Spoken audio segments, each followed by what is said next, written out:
You can choose between a tray-back ute or a pickup body style, and prices range between $25,570 for the entry-level model up to $53,790 for the flagship GT Auto. The model we have here is the dual cab XTR, which sits near the top of the BT50 range and is one of the most popular variants available. As you can see, there are some changes in terms of styling to the new BT50, with revised headlights with new black inlays and a more muscular front grille towards the rear of the car. In models fitted with the style side tub, there haven't been major changes, although these new taillights do sharpen up the look. But it's fair to say that the BT50 still isn't as macho as some of its mainstream rivals, but it does tick all the boxes when it comes to load carrying capacity. This XTR model, for instance, has a competitively sized tray, and the payload for a dual cab 4x4 automatic is 1,095 kilos, which is more than most rivals and theoretically enough to hold a Mazda 2. As for towing, most BT50s have 3.5 ton braked capacity, which is at the level of the best in class.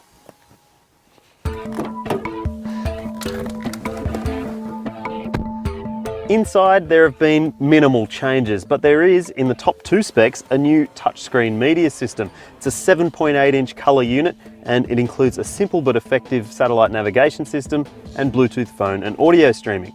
A reverse view camera is standard on the top two models in the range, and it shows up here in the rear view mirror. You can option that safety tech on other variants in the lineup, but it does cost.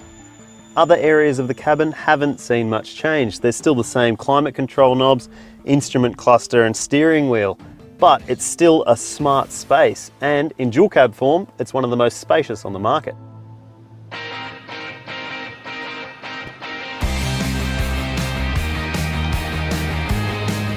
So, does the updated BT50 drive any differently from the model it replaces? In short, not really. The 3.2 litre 5-cylinder turbo diesel engine is offered in 21 of the 23 variants in the BT50 range, and it's a thumper of a thing. It's got 147 kilowatts and 470 newton meters, so it's not short of pulling power. This is an effortless drivetrain. The 6-speed automatic shifts through cogs intuitively, though it should be noted that some rivals have more torque from smaller capacity 4-cylinder engines. Mazda claims that it's tuned the steering and suspension to feel like an SUV, and in most characteristics it does. It steers well through corners, and that steering is very accurate, although it is a little bit heavy at lower speeds, and it suffers from that work truck turning circle. The pre-facelift BT50 suffered from quite a jittery ride, especially when the tray was empty, and that's a trait that's carried over to the updated model. The back end can skip out over sharp bumps, and it never really feels as settled as some of its rivals.